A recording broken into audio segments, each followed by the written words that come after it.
2025แขนงกสิกรรมและป่าไม้วางแผนปล่อยปลาให้ได้ 65 ล้านตัวพร้อมเดียวกันนั้นก็มีแผนโฆษณาประชาสัมพันธ์ให้ทั่วสังคมมีส่วนร่วมในการอนุรักษ์ปล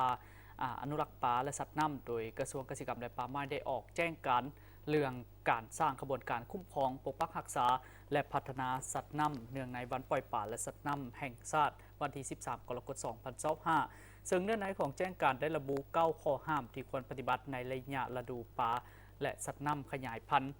อีกตามเนื้อในแจ้งการกระทรวงเกษตรกรรมและป่าไม้มอบให้กรมเลี้ยงสัตว์และการประมงเป็นเจ้าการประสานสมทบกับแผนกเกษตรกรรมและป่าไม้แขวงและนครหลวงเวียงจันทร์โฆษณาเผยแพร่บรรดานโยบายกฎหมายระเบียบการและปลูกจิตสำนึกโดยผ่านสื่อมวลชนต่างๆให้ทั่วสังคมเข้าร่วมในการปล่อยปลาและสัตว์น้ำแนวใส่ปล่อยปลาและสัตว์น้ำให้เป็นขบวนก้มควงและบรรลุตามแผนการที่วางไว้พร้อมเดียวกันนั้นก็เป็นเจ้าการประสานสมทบกับองค์การเกษตรกรรมและป่าไม้เมืองนครและองค์การปกครองท้องถิ่นจัดพิธีปล่อยปลาและสัตว์น้ำลงสู่แหล่งน้ำต่างๆติดพันกับการจัดตั้งการคุ้มครองปกปักรักษาและพัฒนาสัตว์น้ำเพื่อขยายพันธุ์เพิ่มขึ้นทางเป็นการเพิ่มความอุดมสมบูรณ์ของปลาและสัตว์น้ำเอาใจใส่ซี่น้ำศูนย์สถานีผลิตแนวพันธุ์ปลาของภาครัฐและเอกชนในการกักเก็บผลิตและสนองลูกปลาในวันปล่อยปลาและสัตว์น้ำแห่งชาติให้เพียงพอ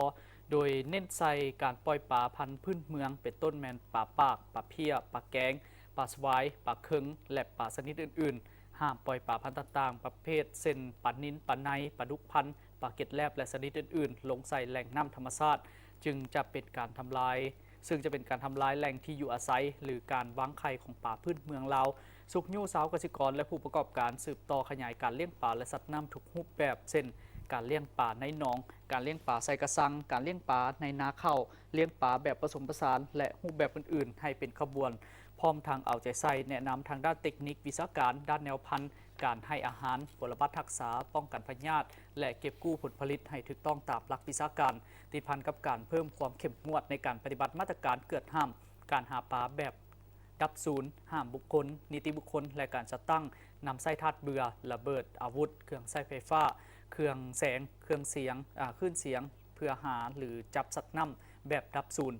ห้ามนำไส้เครื่องมือหาสัตว์น้ำที่มีความเสี่ยงเหตุให้สัตว์น้ำสูญพันธุ์เช่นอวนลีมองตาทีโตง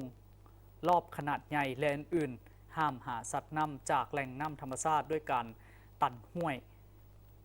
ปรุงคลองน้ำขุดหนองหรือว่าดูดหนองธรรมชาติที่มีน้ำตลอดปีห้ามหับเอาซื้อขายครอบครองหรือว่าขนส่งสัตว์น้ำบัญชีหนึ่งโดยบ่ได้รับอนุญาตห้ามสร้างสิ่งกีดขวางทางเดินของสัตว์น้ำโดยบ่ได้รับอนุญาตห้ามเลี้ยงและปล่อยสัตว์น้ำต่างถิ่นที่มีความเสี่ยงทำลายสัตว์น้ำพื้นเมืองและระบบนิเวศห้ามปลูกพืชน้ำที่จะเป็นการทำลายระบบนิเวศหรือแหล่งเลี้ยงสัตว์น้ำโดยบ่ได้รับอนุญาตห้ามบุกรุกวังสงวนหรือเขตอนุรักษ์พันธุ์สัตว์น้ำเขตป่าออแหล่งสัตว์น้ำวังไข่เขตเจริญพันธุ์เติบโตของลูกสัตว์น้ำวัยอ่อนห้ามหาสัตว์น้ำในฤดูวังไข่ห้ามบริโภคซื้อขายสัตว์น้ำที่ตายโดยบ่รู้สาเหตุควรหลีกเลี่ยงพฤติกรรมที่เป็นการละเมิดกฎหมายกรณีพบเห็นผู้ละเมิดข้อห้ามดังกล่าวให้สมทบกับภาคส่วนที่เกี่ยวข้องดำเนินมาตรการกล่าวเตือนศึกษาอบรมปรับใหม่และดำเนินคดีตามแต่ละกรณีเบาหรือหนักที่ได้กำหนดไว้ในกฎหมายว่าด้วยสัตว์น้ำและการประมงอย่างเข้มงวดสำหรับกิจกรรมจัดพิธีปล่อยปลาและสัตว์น้ำแห่งชาติวันที่ 13 กรกฎาคม 2025ให้อิงใส่เงื่อนไขตัวจริงของแต่ละท้องถิ่นโดยให้เน้นใส่เนื้อในปลุกระดมเป็นต้นตอบนพื้นฐานประหยัดมัธยัติและต้านการฟุ่มเฟือยบ่อนใดที่มีเงื่อนไขก็ให้เริ่มจะตั้งปฏิบัติแต่เดี๋ยวนี้เป็นต้นไปโดยบ่ให้รอท่าฮอดวันที่ 13 กรกฎาคมติดคำขวัญเกี่ยวกับวันปล่อยปลาและสัตว์น้ำแห่งชาติตาม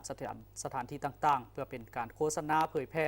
ระดมให้ทั่วปวงชนเข้าร่วมและเป็นเจ้าการปล่อยปลาและสัตว์น้ำให้เป็นขบวนการฟดฟื้นตามเนื้อในคำขวัญดังนี้